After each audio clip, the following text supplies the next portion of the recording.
The world thought the war still raged. Explosions echoed across the Pacific. Cities still burned. Soldiers still fought to the death. But in the shadows, a mission had already ended it. A secret operation, hidden from the public, was quietly closing the final chapter of World War II before the world even knew the story was over. August 1945. The Allies had unleashed storms of fire, and Japan stood on the edge of collapse. Yet no one dared to say the war was finished. Newspapers screamed of more battles to come, and radio broadcasts told civilians to prepare for final sacrifice. But whispers were already moving behind locked doors. Secret meetings, messages written in codes, couriers slipping across borders with words more powerful than bombs. In the silence between official declarations, the true ending had already begun. It started not with armies, but with rumors. Japan's leaders, divided and desperate, sought a way out of an unwinnable war. The Allies, determined to end the bloodshed, searched for a path to surrender that would not demand oceans more of lives. And so the first pieces of a hidden puzzle were set in motion, not in the halls of governments lit by cameras, but in dimly lit rooms where men spoke in whispers, knowing one wrong word could doom them all. American intelligence was listening. Soviet agents were watching. Japanese diplomats abroad, their own nation in ruins, carried messages with trembling hands. The world saw only flames and rubble, but beneath the chaos, another war was being fought, a war of silence, of paper, of coded words. It was not about winning another battle. It was about ending them all. The men who carried this mission were not generals. They did not command fleets or armies. They were shadows, spies, messengers, negotiators, figures who slipped through borders under false names. Some boarded planes in the dead of night with envelopes chained to their wrists. Others memorized entire surrender drafts, carrying them in their minds, ready to be destroyed with a single pill if captured.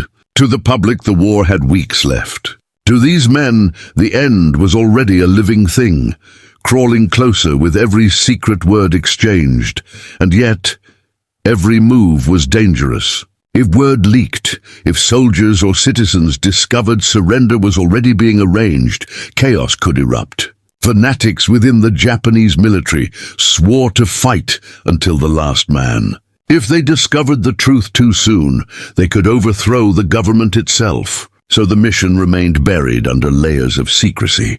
Every letter, every signal was disguised. One mistake would mean not only failure, but the continuation of a war that had already claimed millions. But desperation gave the mission momentum. Japan's leaders saw cities reduced to ash, fleets sunk, skies darkened by Allied bombers. The people starved, the soldiers bled, and still the war ground on. Yet deep inside Tokyo's hidden chambers, a decision formed. The war must end. How, when, and under what terms? That was the question. The answers would not come on the battlefield, but in the shadows. This was the beginning of the secret mission that ended World War II before the public ever knew. And it began with whispers so faint they could barely be heard above the thunder of bombs. But those whispers would grow, moving from hand to hand until they reached the very heart of power. By the time the world listened to Hirohito's voice on the radio, surrender had already been sealed. The public never saw it. The newspapers never reported it. But in the unseen hours of August 1945, the war ended in secret. 6 men here, 3 men there, crossing borders, risking their lives not to fight but to stop the fighting. This was not glory. This was not honor. It was desperation, carried in silence. Yet in that silence lay salvation, and as dawn broke over the Pacific, the world still thought war would devour them all. They never knew that in the hidden corridors of diplomacy, it was already over. The mission was codenamed in silence. Operation Silent Strings. They called it in whispers that never touched official documents. Its purpose was simple, yet deadly if discovered, to pull unseen threads that would tie Japan's surrender before the flames of war consumed the last cities. No grand armies marched for this task. Instead, it relied on messengers who vanished into the night, diplomats who smiled by day and wrote in code at dusk, couriers who carried secrets instead of bullets. The battlefield was no longer the Pacific Ocean, but the space between embassies, the shadows between governments, the fragile trust between enemies who had slaughtered each other for years. Japan was split. Some leaders believed surrender was the only way to prevent extinction. Others demanded one last fight, even if it meant the complete destruction of their nation. The Allies, too, were divided. Many insisted Japan must accept unconditional surrender with no concessions. But others, aware of the bloodbath that an invasion of the home islands would bring, searched for another path. And so silent strings pulled tighter.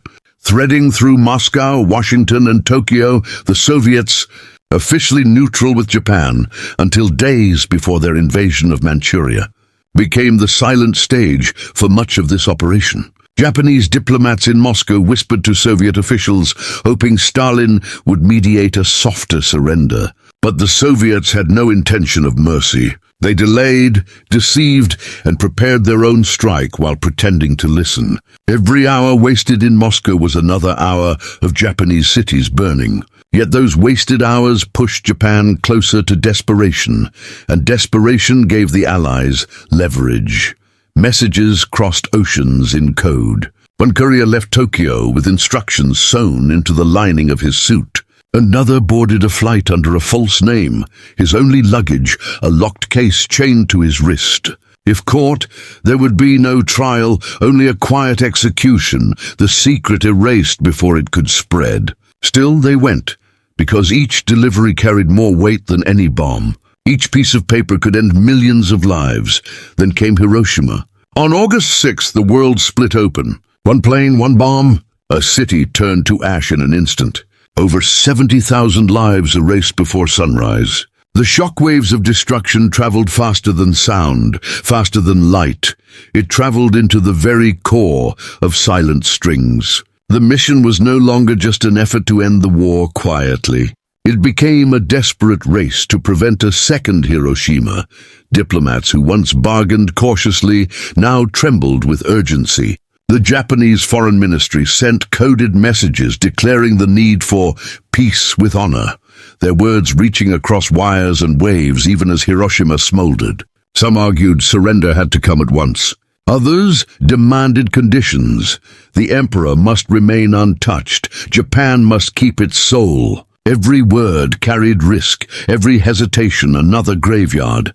American intelligence intercepted signals. They saw the cracks forming inside Japan's leadership. They watched as notes passed through intermediaries, as diplomats hinted at surrender but never dared to speak it aloud.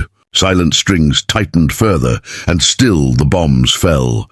On August 9th, Nagasaki burned. A second mushroom cloud tore into the sky, turning steel into rivers, glass into dust, lives into shadows etched onto walls. And that same day, the Soviets struck. Their armies poured into Manchuria with overwhelming force, smashing through Japan's last illusions of defense. Now there was no time left. Surrender was no longer a choice. It was survival. Yet even then, the mission remained secret. Ordinary soldiers still fought in jungles and islands, unaware their leaders were already whispering of peace. Civilians dug trenches and trained with bamboo spears, preparing to die for an empire that was already collapsing in silence. To the world, the war still thundered, but in hidden offices, among coded telegrams and hushed negotiations, the end was already written. Hiroshima had not only destroyed a city, it destroyed the illusion that Japan could wait. Every courier who now carried messages did so with the weight of 2 mushroom clouds pressing against his chest. If they failed, there would be a third, and a fourth. Until nothing remained, the mission had shifted. It was no longer about securing favorable terms. It was about survival. Surrender in any form had to be sealed before the storm of fire consumed all of Japan. And in that urgency, silent strings drew tighter than ever. Each coded word, each whispered signal, carried the power to end the deadliest war in history. Not tomorrow, not in weeks, but now. By the time Nagasaki's smoke drifted into the sky, the secret mission had reached its breaking point. Japan could not hold out, yet to admit surrender publicly was unthinkable. So the talks pressed forward in silence. Couriers still crossed borders, negotiators still whispered through clenched jaws, and generals still fought battles that no longer mattered. The war was still raging on the surface, but beneath it, in shadows unseen, silent strings had already begun to play its final note. And when it ended, the world would believe Hiroshima and Nagasaki forced Japan's hand. But the truth was more complex. It was this mission, these whispers, these fragile, dangerous negotiations that ended the war before the public ever knew it was finished. The couriers became the lifeline of surrender. They carried no weapons, only words, yet each word weighed as much as a fleet of battleships. Men disguised as diplomats, students, even merchants, slipped through borders with messages folded into false passports, written in invisible ink, or memorized like scripture. They knew the risk. If captured by the wrong hands, they would not see a courtroom. They would be dragged into a cell, tortured, executed, their missions silenced forever. And still they went, because every hour the war continued meant tens of thousands more lives lost. In Tokyo, the government cracked under its own weight. The foreign ministry whispered of peace. The army thundered for war. One group argued that surrender was inevitable. Another swore that death was preferable to dishonor. In between them were the couriers, passing scraps of paper across oceans, scraps that would decide the fate of millions. Some of these men vanished into history, their names forgotten, their faces never recorded. Yet without them, the war could have dragged on for weeks or months. Each day, another Hiroshima, another Nagasaki.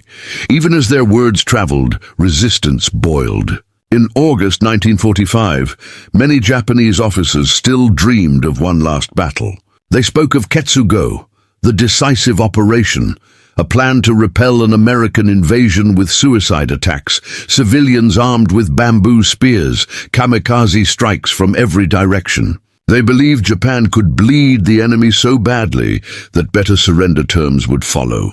To them, talk of peace was betrayal, but others knew the truth. The homeland was starving. The navy lay in ruins. The skies belonged to the enemy. Japan had no fuel, no resources, no allies. The couriers carried these truths in their messages, sometimes softened, sometimes sharpened, but always with the same conclusion: the war was over, whether the generals accepted it or not. And then, in the midst of this storm, one man's voice began to rise. Emperor Hirohito, long silent, now stepped into the shadows of the mission. He was cautious, guarded, his words never direct. But through intermediaries, he made his position clear. Japan must end the war. The question was how? How to stop the fighting without breaking the spine of national honor? How to surrender without surrendering the soul? Hirohito's gamble was to allow the mission to continue in secrecy. Let the couriers deliver messages. Let intermediaries seek terms. But above all, preserve the throne. The Allies demanded unconditional surrender, yet Japan's leaders begged for one exception: the emperor must remain. For some, this was pride. For others, it was survival. Without the emperor, Japan feared total collapse, a nation with no center, no voice to guide surrender into acceptance. This was the razor's edge the mission walked. On one side, peace. On the other, annihilation. A single misstep, too much delay, too harsh a demand, too public a whisper, and the mission would collapse into fire. Silent strings had pulled tighter than ever, and now it was Hirohito's hand that steadied them. He would speak in careful tones, filtered through messengers, leaving only hints of his intentions. Yet to those listening closely, the message was unmistakable: Japan must yield. Still, fanatics sharpened their swords. In underground bunkers, military hardliners whispered of coups, of silencing surrender with bullets. They swore the war could still be turned. And so the secret mission became not only a race against the Allies' bombs, but against Japan's own extremists. It was diplomacy wrapped in danger, a fragile bridge of words spanning a canyon of fire. One false step and the whole world would plunge back into darkness. By mid-August, the couriers had delivered enough signals. The intermediaries had whispered enough words, and Hirohito had leaned far enough from his silence. The secret mission stood on the threshold of success. But shadows still gathered in Tokyo. Not everyone wanted the war to end, and those who resisted were willing to kill to keep the fight alive. The city slept uneasily. Outside the imperial palace, Tokyo was quiet. But inside the government halls, silence carried the weight of life and death. The mission had reached its breaking point. Surrender terms were drafted in shadows. Couriers had delivered their whispers. Hirohito himself had leaned into peace. But not everyone agreed. The war was ending in secret, yet on the surface, Japan still trembled on the edge of one last, bloody chapter.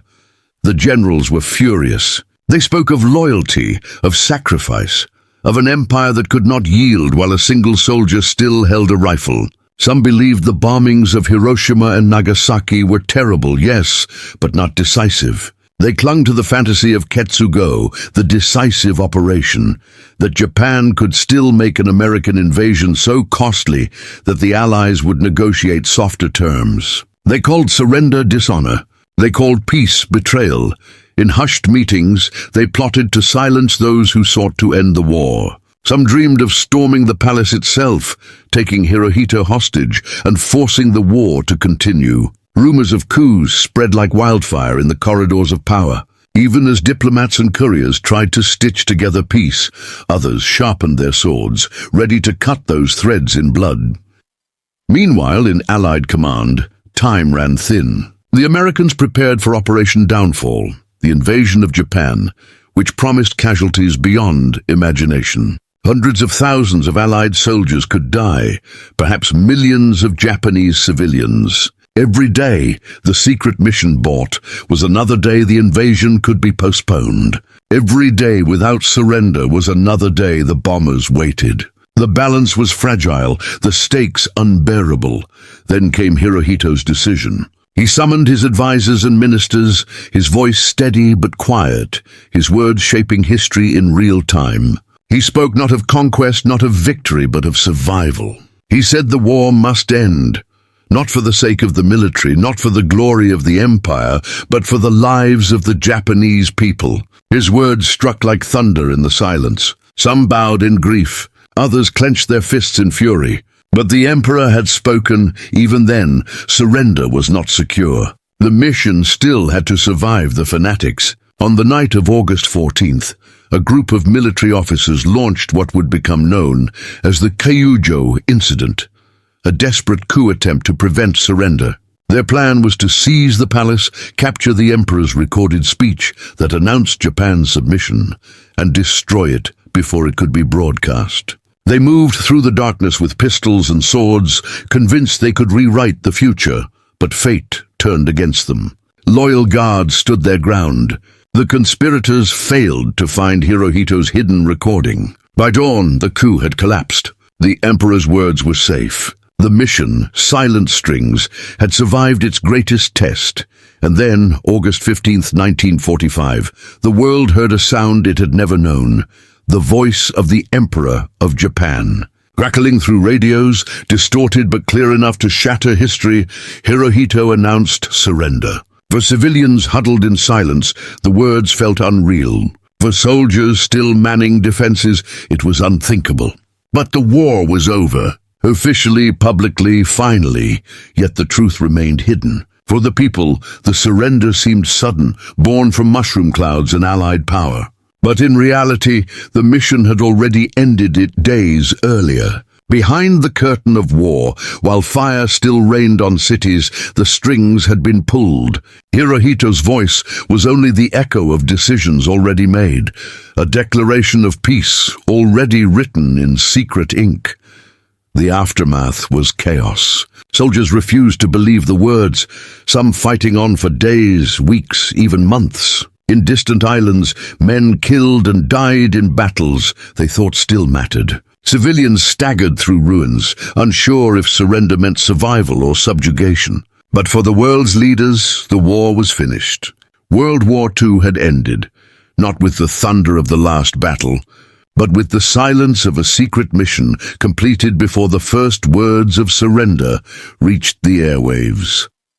The legacy of that mission remains buried in shadows. Historians point to the bombs, to the Soviet invasion, to Hirohito's broadcast.